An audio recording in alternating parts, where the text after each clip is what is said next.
ಏನೇನಾಗಿದೆ? ಎಲ್ಲ ಸೀಟ್ ಎಲ್ಲ ಹೊಡೆದೋಗಿದೆ. ಮತ್ತು ಈ ಜಿಮ್ ಸೀಟ್ ಎಲ್ಲ ಎತ್ತಿ ಆ ಕಡೆ ಸೀಟ್ಗಳೆಲ್ಲ ಎತ್ತಿ ಗಾಳಿಗೆ ಬಿಸಾಕ್ಬಿಟ್ಟು ಏನು ಅಗತ್ಯ ಇದಾಗಿಬಿಟ್ಟಿದೆ ಸರ್. ಪಾಪ ಅವ್ರಿಗೆ ಮಕ್ಕಳು ಮನೆಯಲ್ಲೇ ಇದ್ದರು.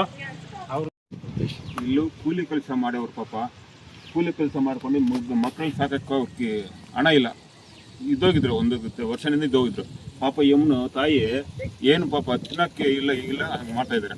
ಗೋಡೆ ಎಲ್ಲ ಬಿದ್ದೋಗ್ತಾ ಇದೆ. ಗಾಳಿ ಓವರ್ ಗಾಳಿ ಬಂದು ಕಲ್ಲು ಬಿದ್ದು ಎಲ್ಲ ಇದು ತೊಂದರೆ ಆಗಿದೆ. ಮನೆ ಒಂದು ಹಾಕ್ಬಿಟ್ಟು ರೆಡಿ ಮಾಡಿಕೊಟ್ಟಿದ್ರೆ ಚೆನ್ನಾಗಿರ್ತದೆ. ಅವ್ರು ಪಾಪ ಅವ್ರಿಗೆ ಕಣ್ಣು ನೀರು ಬರ್ತಾ ಇದ್ದೇವೆ ನೋಡ್ರಿ. ಇವ್ರು ಕಣ್ಣೀರು ಬರ್ತಾ ಇದ್ದೇವೆ. ಮಕ್ಕಳು ದಿಗಿಲ್ ಬಿಟ್ಟಿದ್ದಾರೆ ಪಾಪ.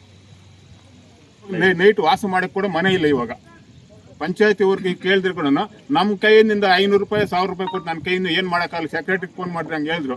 ವೆಂಕಟಾಪುರ ಗ್ರಾಮದಲ್ಲಿ ಈಗ ಸುರಿದಂತ ಒಂದು ಮಳೆಗೆ ಮತ್ತು ಭಾರಿ ಗಾಳಿಗೆ ವೆಂಕಟಾಪುರ ಗ್ರಾಮದ ಕಲ್ಲು ಬಿದ್ದಿದೆ. ಕಡು ಬಡತನದಲ್ಲಿ ಜೀವನ ಮಾಡ್ತಾ ಇರೋದು, ಕೂಲಿ ಕೆಲಸ ಮಾಡಿಕೊಂಡು ಕೂಲಿಯನ್ನೇ ಜೀವನ ಆಧಾರವಾಗಿ ಇಟ್ಕೊಂಡು ಜೀವನವನ್ನು ಸಾಗಿಸ್ತಾ ಇರುವಂತಹ ನಾರಾಯಣ್ ಶೆಟ್ಟಿ ಅವರ ಒಂದು ಮನೆ ಗಾಳಿಗೆ ಮೇಲೆ ಇರುವಂತ ಒಂದು ಚಾವಡಿ ಏನಿದೆ, ಸೀಟುಗಳು ಒಂದು ಚಾವಡಿ ಪೂರ್ತಿಯಾಗಿ ಗಾಳಿಗೆ ಎದ್ದೋಗಿ ಆಚೆ ಬಿದ್ದಿದೆ. ಮನೆಯಲ್ಲಿ ಯಾರು ಇರಲಿಲ್ಲ, ಇಬ್ಬರು ಮಕ್ಕಳು ಮಾತ್ರ ಇದ್ರು.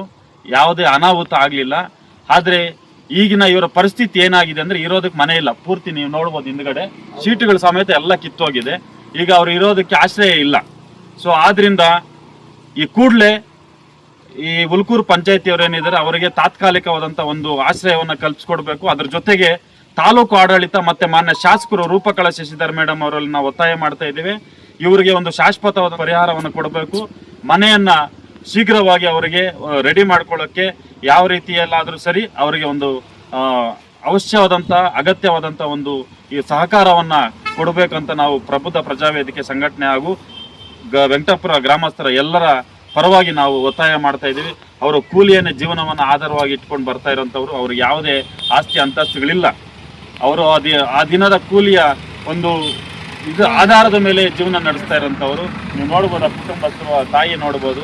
ಸುಮಾರು ಈ ಮನೆಯಲ್ಲಿ 6 ಜನ ವಾಸವಾಗಿದ್ದಾರೆ. ಗಂಡ ಹೆಂಡತಿ ಮತ್ತು ಅವ್ರ ತಾಯಿ 3 ಮಕ್ಕಳು ವಾಸವಾಗಿದ್ದಾರೆ. ಸೊ ಇವರಿಗೆ ತುಂಬ ಕಡುಬಡತನದಲ್ಲಿ ಇರೋದ್ರಿಂದ ಇವ್ರಿಗೆ ಆದಷ್ಟು ಬೇಗ ಶೀಘ್ರ ಪರಿಹಾರವನ್ನು ನೀಡಬೇಕು ಅಂತ ನಾವು ಒತ್ತಾಯ ಮಾಡ್ತಾ ಇದ್ದೇವೆ. ಗಾಳಿಯಿಂದ ಸೀಟುಗಳೆಲ್ಲ ಎದ್ದೋಗ್ಬಿಟ್ಟು ಮನೆಯೆಲ್ಲ ಪೂರ್ತಿ ಇದಾಗ್ಬಿಟ್ಟಿದೆ, ಸೀಟುಗಳೆಲ್ಲ ಒಡೆದೋಗಿದೆ. ಅವ್ರಿಗೆ ಉಳ್ಕೊಳ್ಳೋದಕ್ಕೆ ಈಗ ಇಲ್ಲಿ ಮನೆಯಲ್ಲಿ ಸೌಕರ್ಯ ಇಲ್ಲ. ಆದಷ್ಟು ಅವರಿಗೆ ಈಗ ರಾತ್ರಿ ಉಳ್ಕೊಳ್ಳೋದಕ್ಕೆ ಒಂದು ತಾತ್ಕಾಲಿಕವಾದಂಥ ಒಂದು ವ್ಯವಸ್ಥೆಯನ್ನು ತಾವು ಪಂಚಾಯಿತಿ ಕಡೆಯಿಂದ ಕಲ್ಪಿಸ್ಕೊಡ್ಬೇಕು ಅಂತ ನಾವು ಕೇಳ್ತಾ ಇದ್ದೀವಿ ಸರ್. ಪಾಪ ಏನ್ ಮಾಡಿದೆ ಅವ್ರಿಗೆ ಹೇಳಿ. ಈಗ ಅತಿ ಶೀಘ್ರವಾಗಿ ಜರೂರಾಗಿ ಇವ್ರಿಗೆ ತಾತ್ಕಾಲಿಕವಾದಂಥ ಒಂದು ಉಳ್ಕೊಳ್ಳೋಕ್ಕೆ ಒಂದು ಆಶ್ರಯವನ್ನ ಕಲ್ಪಿಸ್ಕೊಡ್ಬೇಕನ್ನೋದು ಗ್ರಾಮಸ್ಥರ ಒತ್ತಾಯ ಆಗಿದೆ. ಮತ್ತೆ ಆ ಕುಟುಂಬಸ್ಥರಿಗೆ ಈಗ ಇರೋದಕ್ಕೆ ರಾತ್ರಿ ಉಳ್ಕೊಳ್ಳೋದಕ್ಕೆ ಜಾಗ ಇಲ್ಲ. ಮನೆಯಲ್ಲಿ ಪೂರ್ತಿ ಈಗ ಮಳೆಯಿಂದ ಪೂರ್ತಿ ಸೀಟುಗಳೆಲ್ಲ ಒಡೆದೋಗಿದೆ. ಮಳೆ ಬಂದ್ರೆ ನೇರವಾಗಿ ಮನೆ ಒಳಗೆ ಹೋಗುತ್ತೆ, ಎಲ್ಲಿ ಉಳ್ಕೊಳ್ಳೋಂಥದ್ದು. ಆದ್ರಿಂದ ಪಂಚಾಯತಿಯವರು ಆದಷ್ಟು ಬೇಗ ಇವರಿಗೆ ರಾತ್ರಿ ಒಳಗೆ ಅವ್ರಿಗೆ ಯಾವುದೋ ಒಂದು ತಾತ್ಕಾಲಿಕವಾದಂಥ ಪರಿಹಾರವನ್ನು ಕೊಡಬೇಕು.